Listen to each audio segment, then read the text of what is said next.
오늘 말씀은 어리석은 자의 교만이라는 제목으로 같이 생각해 보려고 합니다. 현대인들은 보이는 것만 믿겠다고 하는 경향을 보이는 것 같습니다. 자신의 경험에 근거해서만 믿겠다고 그렇게 얘기하는 것을 많이 듣습니다. 어떻게 보면 자기가 보고 확신할 수 있는 것만 믿겠다고 하는 주장이 맞는 것 같아 보이기도 하죠. 그런데 이 일이 현재의 일이 아니라 장래일이라고 한다면 우리의 경험이 그렇게 큰 소용이 있을까 하는 생각을 해보게 됩니다. 우리는 내 경험을 내세워서 무엇을 판단하고 결정하려고 합니다. 보이지 않는 하나님을 믿느니 나는 내 주먹을 믿는다, 이렇게 말하는 사람들도 종종 보죠. 정말 보이는 것만으로 우리는 이 세상을 현명하게 살아갈 수 있을까 하는 생각을 해봅니다. 그렇다면 우리는 어떻게 현실을 지혜롭고 후회 없이 살아갈 수 있을까 하는 것을 생각해 보아야 할 것입니다. 오늘 본문 시편 14편은 히브리 지혜 문학에 나오는 그런 형태를 빌려서 얘기하고 있습니다. 히브리 그 지혜 문학은 어리석은 자와 지혜자를 구별해서 설명하는 경향이 있습니다. 오늘 시편 14편도 하나님의 존재를 깨닫고 그를 경외하는 자는 지혜자다, 그리고 그렇지 못한 자를 어리석은 자다라고 구별하면서 얘기하고 있습니다. 그리고 장차 있게 될 일을 예언하고 있습니다. 오늘 본문을 통해서 성경에서 누구를 어리석은 자라고 얘기하고 어떻게 하면 어리석은 자가 되며 그 결과가 어떻게 되는지를 통해서 오늘 우리는 하나님이 우리에게 어떻게 살기를 원하시는가, 그리고 그 공의로우신 하나님은 지혜롭고 의로운 당신의 백성에게 대해서는 확실하게 승리로 이끈다는 것을 믿음으로 받게 되기를 축복합니다. 오늘 14편에서 1절부터 4절까지 보면 이 세상은 하나님의 존재를 부인하는 어리석은 자들이 많다라고 하는 실상을 밝히고 있고요. 그러면서 5절부터는 하나님을 경외하지 않는 악인들이 징벌을 받게 될 것이고, 또 그들이 징벌을 받음으로 말미암아 하나님의 백성이 최후 승리를 하게 될 것이라고 하는 얘기를 하고 있습니다. 어리석은 자의 실상이 그럼 어떻게 나타나는가? 여러분, 우리는 어떤 사람을 어리석은 자라고 이야기합니까? 세상에서 보통 어리석은 자라고 한다면 어떤 사람을 우리는 어리석은 자라고 얘기하죠? 상식을 갖지 않아서 상황에 맞지 않게 말하거나 행동하는 사람을 참 어리석다라고 우리는 이야기합니다. 또 열심히 노력은 하는데 결과가 좋지 못하게 되거나, 또 누구나 알고 있어야 하는 기본적인 것들을 알지 못하는 사람을 어리석은 사람이라고 세상에서는 이야기합니다. 그런데 성경은 그렇게 얘기하지 않는다는 거예요. 1절에서 어리석은 자는 뭐라고 얘기한다 그래요? 마음에 하나님이 없다라고 여기는 자가 어리석다라고 얘기합니다. 그렇다면 세상에서 얘기하는 어리석은 자와 뭐예요? 성경에서 얘기하는 어리석은 자는 그 개념 자체가 많이 다르다라고 하는 것을 우리는 발견해야 합니다. 다윗이 오늘 본문에서 말하는 어리석은 자는 무지한 자가 아닙니다. 교육을 못 받았거나 상황 판단을 못하거나 이런 사람이 아니고 영적으로 무감각해서 불경건한 자, 하나님 앞에 경건치 않은 자가 어리석은 자라고 얘기합니다. 성경의 대표적인 어리석은 자를 누구로 들죠? 여러분, 나발이라는 사람입니다. 왜 나발이라는 사람은 어리석은 사람이라고 얘기하는가 하면 다윗이 전쟁 중에 전사들이 먹을 음식을 구하러 사람들을 보냈어요. 나발이라는 사람에게.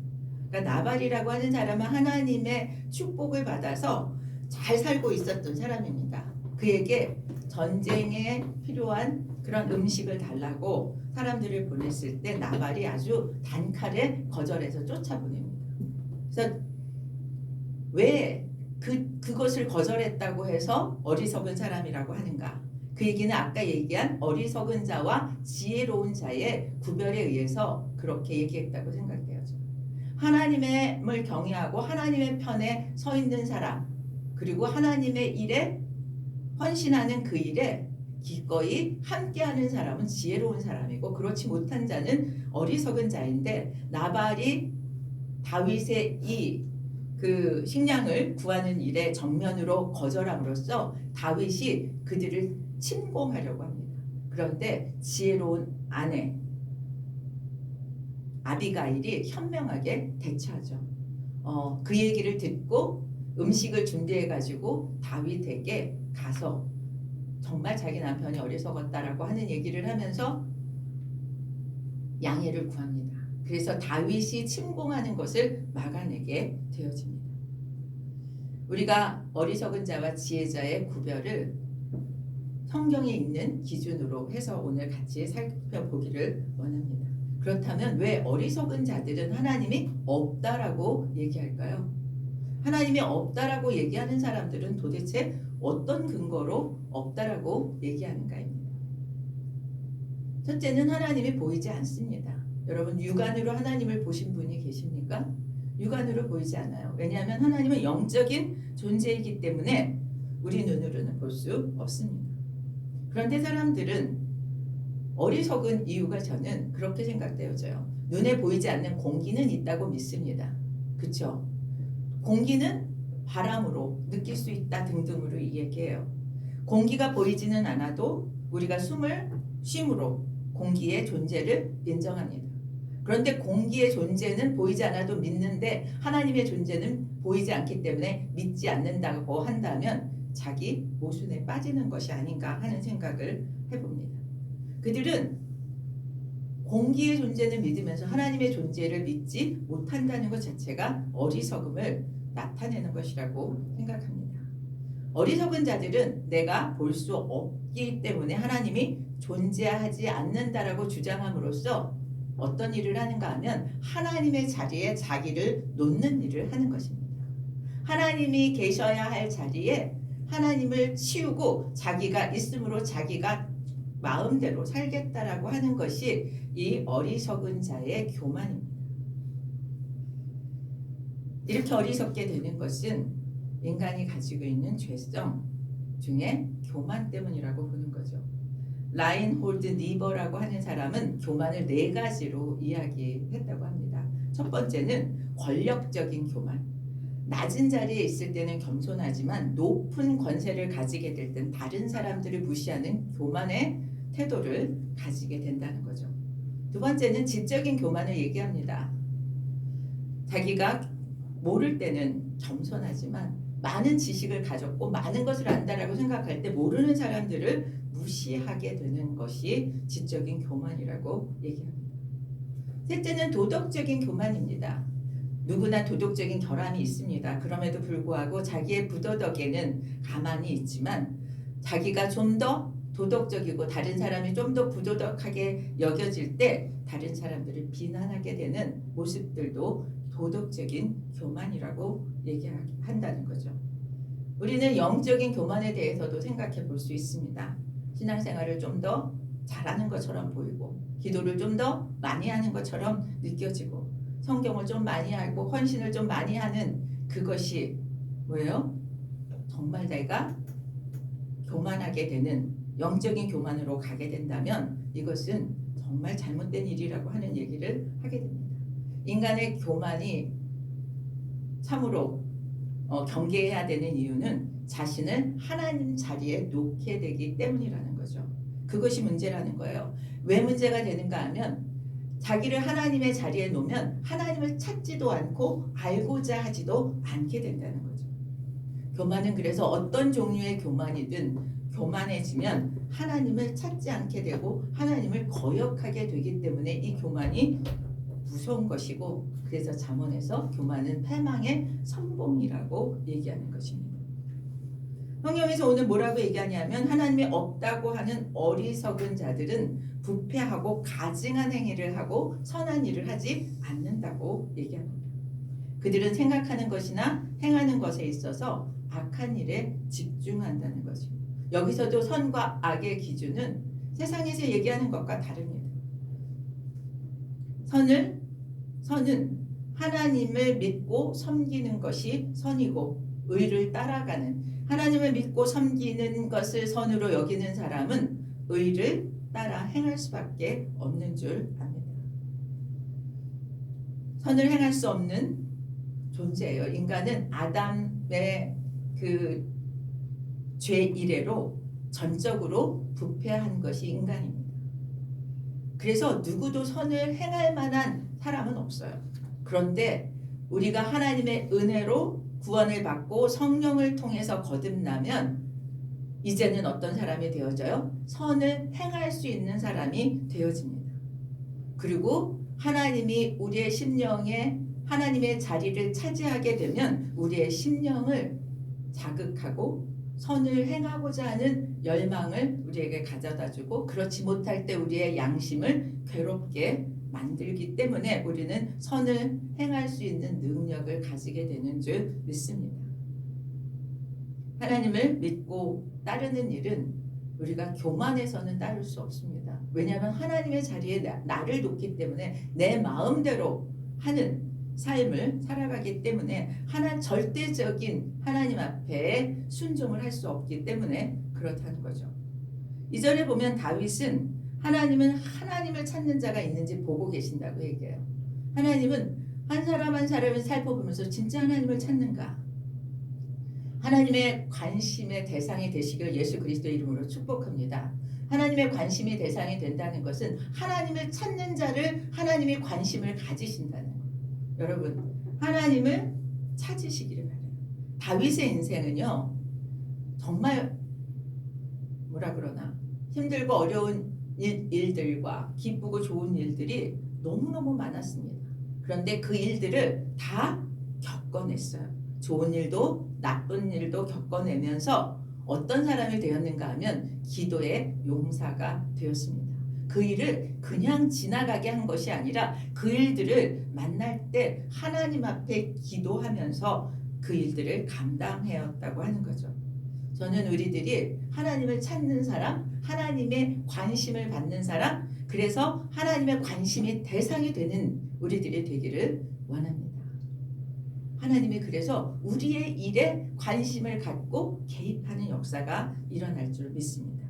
신앙생활은요, 문제가 없는 삶이 보장된 것이 아닙니다. 신앙생활은요, 다윗이 겪었던 좋았던 일, 어려웠던 일, 우리도 다 겪는 과정입니다. 그런데 그 과정을 통해서 하나님과 친밀해지는 과정이 신앙생활의 과정이라고 믿습니다. 저의 삶도 돌아보면 하나님과 친해지는 과정에는 어려움 때문에 기도했던 그 시간들이 바탕이 되었다라고 감히 고백할 수 있습니다. 하나님과 가장 친해질 수 있는 가장 좋은 방법은요, 사람이 친해지는 것도 자주 만나는 것인 것처럼 하나님과 자주 만나야 친해지는 줄 믿습니다. 여러분, 어떻게 친해지시겠어요? 예배를 통해서, 기도를 통해서 하나님과 친해져야 합니다. 기도하는 것은 하나님과 영적으로 친해지고 소통하는 시간입니다. 우리는 기도로 하나님께 말씀드리죠. 우리 형편이 이렇게 좋은 일이 있어서 감사합니다. 이렇게 어려운 일이 있어서 하나님 도움이 필요합니다. 이렇게 하나님 앞에 기도합니다. 그러면 하나님이 기도 응답으로 또는 세미한 음성으로 우리에게 대답해 주십니다. 이 과정에서 우리는 하나님과 친해지고 하나님이 어떤 분인지를 알게 되는 것이죠. 하나님을 찾는 자로 하나님의 관심의 대상이 되기를 축복합니다. 그러면서 하나님은 뭐라 그래요? 하나님을 찾는 자가 있는지 보려고 했는데 하나도 없다라고 얘기합니다. 나를 찾는 자가 누구인지를 찾아보려고 했는데 하나도 없다. 다 치우쳐서 더러운 자가 되었고 선을 행하는 자가 없다고 얘기합니다. 여기서 저는 하나님을 찾는 것을 선이라고 얘기한다면 하나님을 찾는 자가 없어서 하나님을 안타까워하시고 계신 거죠. 하나님을 찾지 않고 섬기지 않는 것은 지각이 없기 때문이라고 얘기해요. 2절에 보세요. 우리 2절을 보면 여호와께서 하늘에서 인생을 굽어 살피사 지각이 있어 하나님을 찾는 자가 있는가 보려 하신즉, 하나님을 찾는 자는 지각이 있는 자라는 거죠. 지각이, 그 사람 지각이 있다, 지각이 없다 이런 얘기 하잖아요. 여러분, 지각이 있어야 하나님을 찾는데 여기서 지각은 지혜와 지식을 다 이야기합니다. 지혜와 지식을 가지고 있는 지각이 있다면 우리를 살펴보시는 하나님을 찾게 되고 그래서 하나님을 알게 될 것이라고 얘기합니다. 지각이 있으면 전체를 보게 되고 멀리 보게 되고 궁극적인 걸 보게 됩니다. 여러분, 지각이 없는 사람은요, 큰 거를 못 보고 자꾸 구퉁이 것만 보고 얘기해요. 그래서 진짜 궁극적으로 나아갈 방향을 자꾸 놓쳐버립니다. 여러분, 지각이 있으셔서 하나님을 찾게 되기를 축복합니다. 이것은 인생을 성공적으로 살아갈 수 있는 방법이에요. 한쪽으로 치우치지 않을 수 있습니다. 구덩이만 보면 자꾸 그쪽으로 몸이 쏠려요. 당장 나한테 무엇이 유익인가만 보면 자꾸 그쪽으로 쏠려서 전체를 보고 더 큰 예비하신 축복을 놓치게 되는 것입니다. 한쪽으로 치우쳤다고 말씀하시는 것은요, 사람이 마땅히 가야 할 길을 가지 않고 자꾸 삐뚤은 길을 가고 있는 것을 얘기해요. 그래서 삐뚤은 길로 가다 보면 뭐예요? 선을 행할 수 없게 되고 무지에서 거리낌 없이 죄악을 저지르게 된다는 것입니다. 악을 행하는 자들은 뭐라고 얘기해? 떡 먹듯이 하나님의 백성을 먹는다 그래요. 여기서 떡은 간식이 아니고 주식입니다. 그들에게 있어서.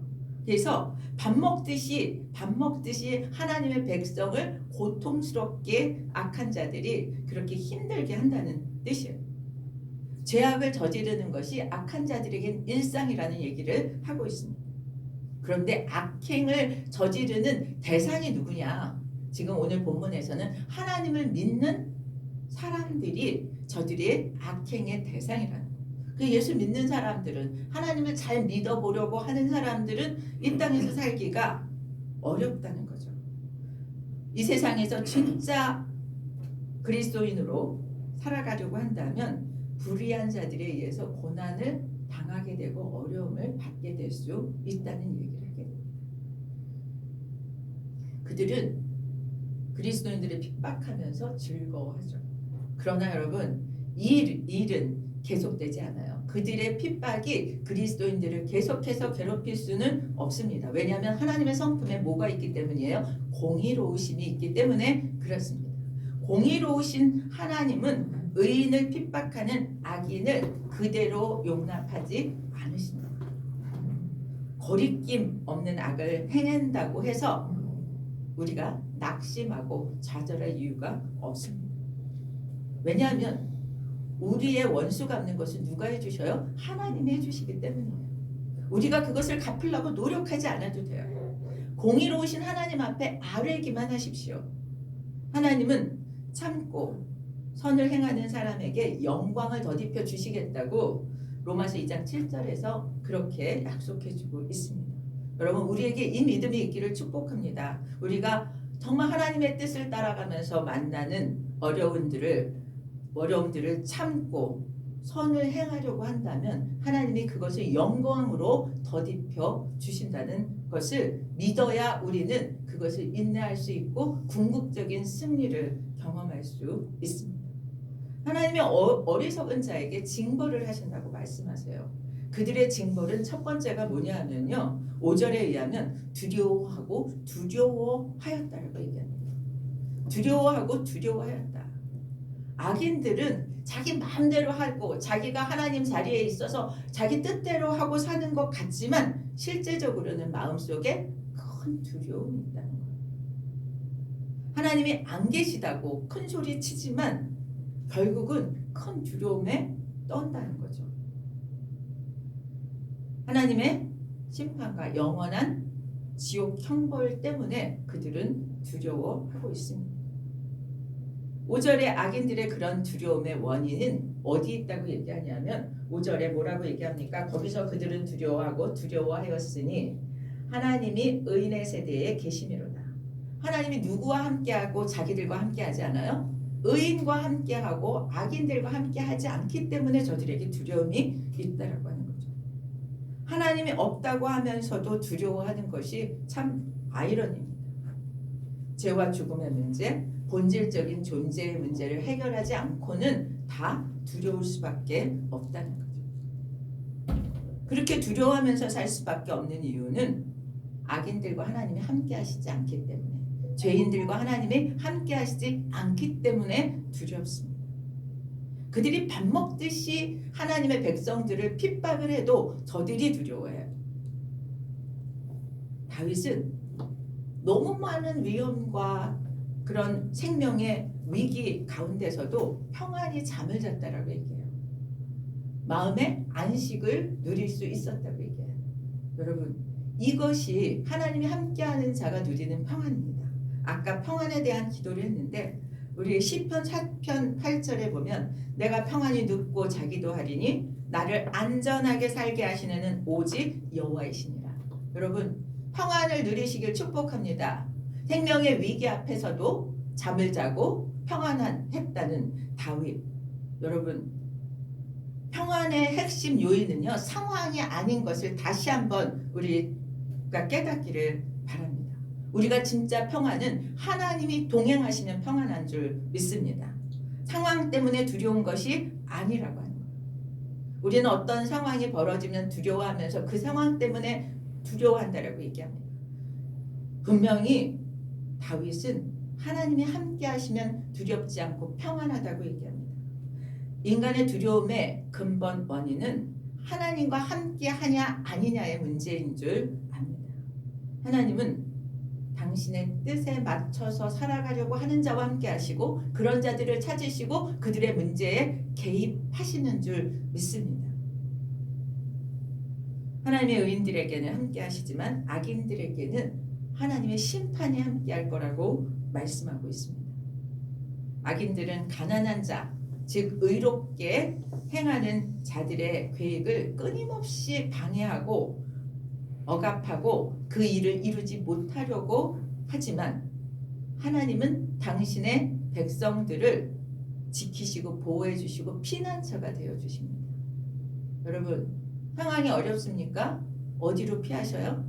하나님께로 피하시기를 축복합니다. 하나님이 우리들의 피난처가 되어 주시기 때문입니다.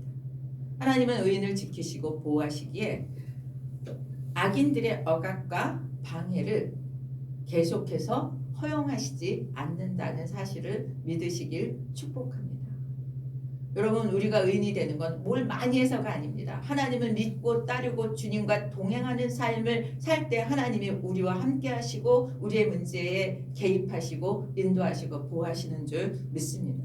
오늘 우리에게 이 믿음이 있고 그 구원의 기대가 있어야 돼요.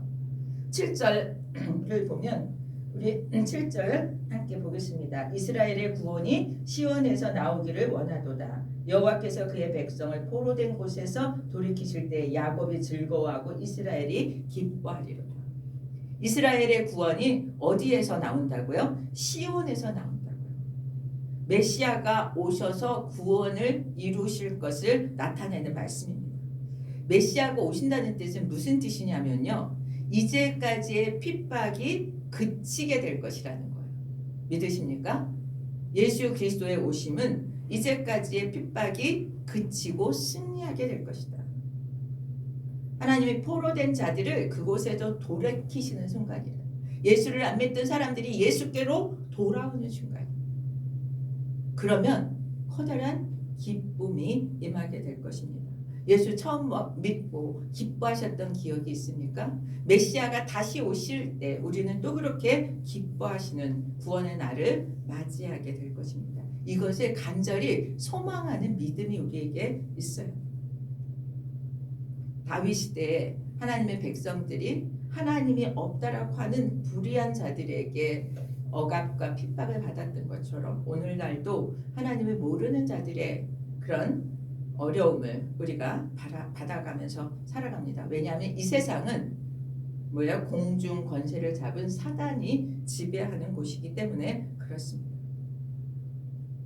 그래서 우리는 이 땅에서 살면서 그냥 쉽기만 하고 좋기만 한 세상을 살아가는 것이 아니라는 거죠. 공의로우신 하나님이 우리에게 말씀하심은 당신의 택한 자들의 구원의 대열에 합류하라는 거예요. 이 얘기는 뭐냐면 어린애들 그 찬양에 구원 열차라는 거 있죠. 구원 열차 올라타고서 하늘나라 가자고 그런 찬양이 있습니다. 하나님의 믿음의 구원의 대열에 합류하기만 하면 하나님은 악인들을 심판하고 의인들로 완전한 구원에까지 이끌어 가신다는 말씀이 오늘 이 말씀입니다. 이 사실을 믿고 우리가 인내하면서 이 세상을 끝까지 승리해 나가고 하나님이 주시는 기쁨을 영원히 누리게 되기를 축복합니다. 오늘 이 어리석은 자의 교만, 그것이 하나님은 없다라고 얘기하는 그런 어리석음을 가져온다고 한다면 오늘 우리는 하나님이 동행하시는, 하나님이 함께하시는, 하나님이 그래서 찾고 그 우리의 삶에 개입하시는 그 은혜가 넘치는 그런 삶을 살아가게 되기를 축복합니다. 하나님은 공의로우셔서 악인들로 계속 판치게 방관하지 않으시고 정하신 기간이 이르기까지 잠시 저들에게 허용해 놓았을 뿐입니다. 이제 공의의 하나님이 악인들을 멸망하고 정말 우리를 기쁨으로 승리로 이끌어 가실 것을 믿으시길 축복하면서 하나님이 찾으시는 사람, 하나님이 함께 하시는 사람, 하나님이 우리의 문제에 개입해 주시는 사람이 되기 위해서 하나님을 찾고 갈망하게 되시기를 예수 그리스도의 이름으로 축복합니다. 다 함께 453장 찬양 드리면서 나가겠습니다.